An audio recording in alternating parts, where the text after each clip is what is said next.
If anyone says that sex, in itself, is bad, Christianity contradicts him at once.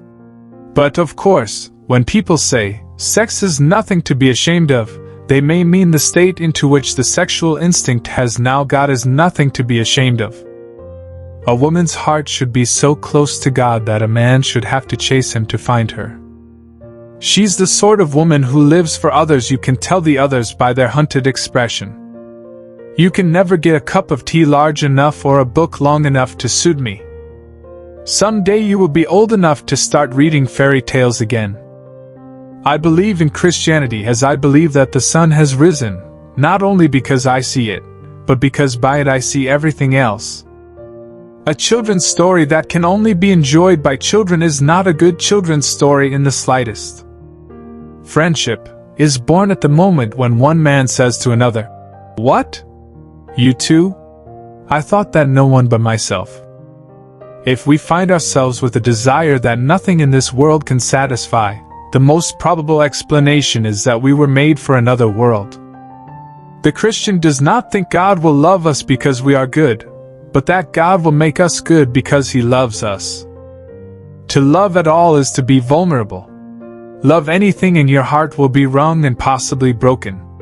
If you want to make sure of keeping it intact, you must give it to no one, not even an animal. Wrap it carefully round with hobbies and little luxuries. Avoid all entanglements. Lock it up safe in the casket or coffin of your selfishness. But in that casket, safe, dark, motionless, airless, it will change. It will not be broken. It will become unbreakable, impenetrable, irredeemable. To love is to be vulnerable.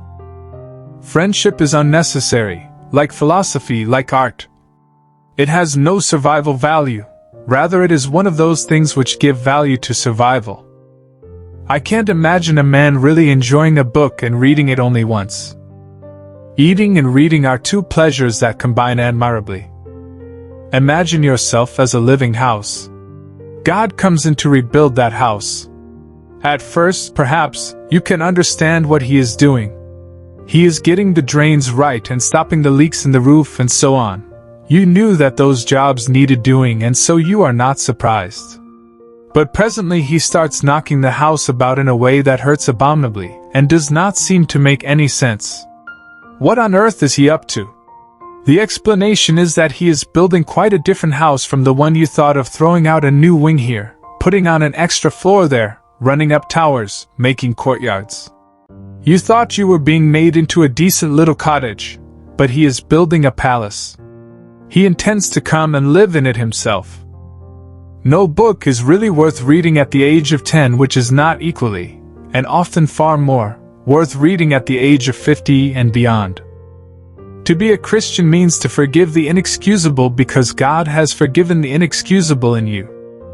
We are not necessarily doubting that God will do the best for us. We are wondering how painful the best will turn out to be. There are far, far better things ahead than any we leave behind. A man can no more diminish God's glory by refusing to worship Him than a lunatic can put out the sun by scribbling the word darkness on the walls of his cell. Love is not affectionate feeling, but a steady wish for the loved person's ultimate good as far as it can be obtained. Crying is all right in its way while it lasts. But you have to stop sooner or later, and then you still have to decide what to do. I am trying here to prevent anyone saying the really foolish thing that people often say about Him. I'm ready to accept Jesus as a great moral teacher, but I don't accept His claim to be God. That is the one thing we must not say. A man who was merely a man and said the sort of things Jesus said would not be a great moral teacher. He would either be a lunatic, on the level with the man who says he is a poached egg, or else he would be the devil of hell. You must make your choice. Either this man was, and is, the Son of God, or else a madman or something worse. You can shut him up for a fool, you can spit at him and kill him as a demon, or you can fall at his feet and call him Lord and God, but let us not come with any patronizing nonsense about his being a great human teacher. He has not left that open to us. He did not intend to. Pain insists upon being attended to. God whispers to us in our pleasures, speaks in our consciences, but shouts in our pains. It is his megaphone to rouse a deaf world. I have learned now that while those who speak about one's miseries usually hurt, those who keep silence hurt more. Atheism turns out to be too simple. If the whole universe has no meaning, we should never have found out that it has no meaning. God can't give us peace and happiness apart from himself because there is no such thing. It is a good rule after reading a new book, never to allow yourself another new one till you have read an old one in between. I'm on Aslan's side even if there isn't any Aslan to lead it. I'm going to live as like a Narnian as I can even if there isn't any Narnia. You can make anything by writing. No one ever told me that grief felt so like fear. He died not for men, but for each man. If each man had been the only man made, he would have done no less. The homemaker has the ultimate career. All other careers exist for one purpose only, and that is to support the ultimate career. Mental pain is less dramatic than physical pain, but it is more common and also more hard to bear. The frequent attempt to conceal mental pain increases the burden. It is easier to say, "My tooth is aching," than to say, "My heart is broken." It would seem that our Lord finds our desires not too strong, but too weak. We are half-hearted creatures, fooling about with drink and sex and ambition when infinite joy is offered us, like an ignorant child who wants to go on making mud pies in a slum because he cannot imagine what is meant by the offer of a holiday at the sea. We are far too easily pleased. What draws people to be friends is that they see the same truth. They share it. I didn't go to religion to make me happy. I always knew a bottle of port would do that. If you want a religion to make you feel really comfortable, I certainly don't recommend Christianity. Even in literature and art, no man who bothers about originality will ever be original, whereas if you simply try to tell the truth, without caring tuppence how often it has been told before, you will, 9 times out of 10, become original without ever having noticed it. Critics who treat adult as a term of approval, instead of as a merely descriptive term, cannot be adult themselves.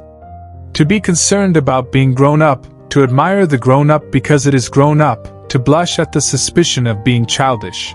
These things are the marks of childhood and adolescence. And in childhood and adolescence they are, in moderation, healthy symptoms. Young things ought to want to grow. But to carry on into middle life or even into early manhood, this concern about being adult is a mark of really arrested development. When I was 10, I read fairy tales in secret, and would have been ashamed if I had been found doing so. Now that I am 50, I read them openly. When I became a man, I put away childish things, including the fear of childishness and the desire to be very grown up. What you see and what you hear depends a great deal on where you are standing. It also depends on what sort of person you are. Education without values, as useful as it is, seems rather to make man a more clever devil. If something hurts you, keep quiet, otherwise they will hit exactly there. Love is something more stern and splendid than mere kindness. God allows us to experience the low points of life in order to teach us lessons that we could learn in no other way. I know now, Lord, why you utter no answer. You are yourself the answer. Before your face questions die away. What other answer would suffice? A proud man is always looking down on things and people, and of course, as long as you are looking down, you cannot see something that is above you. If you look for truth, you may find comfort in the end. If you look for comfort, you will not get either comfort or truth, only soft soap and wishful thinking to begin, and in the end, despair. To have faith in Christ means, of course, trying to do all that he says. There would be no sense in saying you trusted a person if you would not take his advice. Thus, if you have really handed yourself over to him, it must follow that you are trying to obey him. But trying in a new way, a less worried way. Not doing these things in order to be saved, but because he has begun to save you already. Not hoping to get to heaven as a reward for your actions, but inevitably wanting to act in a certain way because a first faint gleam of heaven is already inside you. There are only two kinds of people in the end: those who say to God, "Thy will be done," and those to whom God says, in the end, "Thy will be done." All that are in hell choose it. Without that self-choice there could be no hell. No soul that seriously and constantly desires joy will ever miss it. Those who seek find. Those who knock it is opened. In friendship, we think we have chosen our peers. In reality, a few years' difference in the dates of our births, a few more miles between certain houses, the choice of one university instead of another, the accident of a topic being raised or not raised at a first meeting, any of these chances might have kept us apart. But for a Christian there are, strictly speaking, no chances. A secret master of ceremonies has been at work. Christ, who said to the disciples, "Ye have not chosen me, but I have chosen you," can truly say to every group of Christian friends, "Ye have not chosen one another, but I have chosen you for one another." The friendship is not a reward for our discriminating and good taste in finding one another out. It is the instrument by which God reveals to each of us the beauties of others. Of all tyrannies, a tyranny sincerely exercised for the good of its victims may be the most oppressive. It would be better to live under robber barons than under omnipotent moral busybodies. The robber baron's cruelty may sometimes sleep, his cupidity may at some point be satiated. But those who torment us for our own good will torment us without end, for they do so with the approval of their own conscience. And out of that hopeless attempt has come nearly all that we call human history: money, poverty, ambition, war, prostitution, classes, empires, slavery, the long terrible story of man trying to find something other than God which will make him happy. I think that if God forgives us, we must forgive ourselves. Otherwise, it is almost like setting up ourselves as a higher tribunal than Him. Miracles are a retelling in small letters of the very same story which is written across the whole world in letters too large for some of us to see. If you like Clive Staples Lewis Quotes, don't forget to like, comment and subscribe, and of course don't forget to press the bell icon.